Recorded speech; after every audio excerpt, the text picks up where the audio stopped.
So the official schedule for the 2026 NFL season is out. And as I expected, it's a bit of a tough one for the Kansas City Chiefs. They have us opening the season in Arrowhead with back-to-back primetime games against the Broncos and the Colts, which could be a clear indication that Patrick Mahomes is going to play week 1. Now, last season, we went 1-5 in our division. So opening up with the Broncos, who won and snapped our 9. Let me put an emphasis on 9 for the hating-ass Bronco fans. 9 consecutive AFC West division title streak is a good early season test for this revamped Chiefs roster.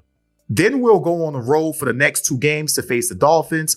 I think I'll go down to Miami that weekend to watch that game because I love Miami and I love the Chiefs. So that's a no-brainer.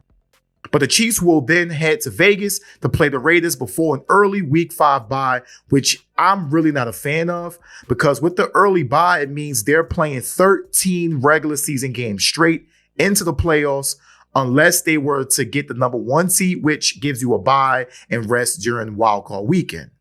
Now, coming off that Week 5 bye, we have a tough 3-game stretch with the Chargers at Arrowhead and then back-to-back road games. The first will be against the defending champion Seattle Seahawks on Sunday Night Football, and then to Denver to wrap up the season series against the Broncos.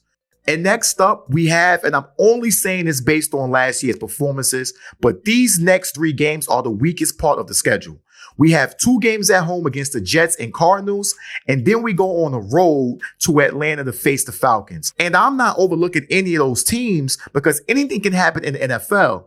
Teams do get better, and we were 6-11 last year. But let's be honest. If I'm judging our schedule, this is the weakest part of it because from week 12 and on, we go on a stretch of tough opponents, starting with our annual matchup against the Bills, which will be on Thanksgiving Day in Buffalo, and we'll stay on the road as we travel to LA and Cincinnati to play the Rams and Bengals, capping off 3 straight road games. Then back to Arrowhead to face the Patriots and 49ers, and then back to LA for the Chargers, which is typically another home game for us.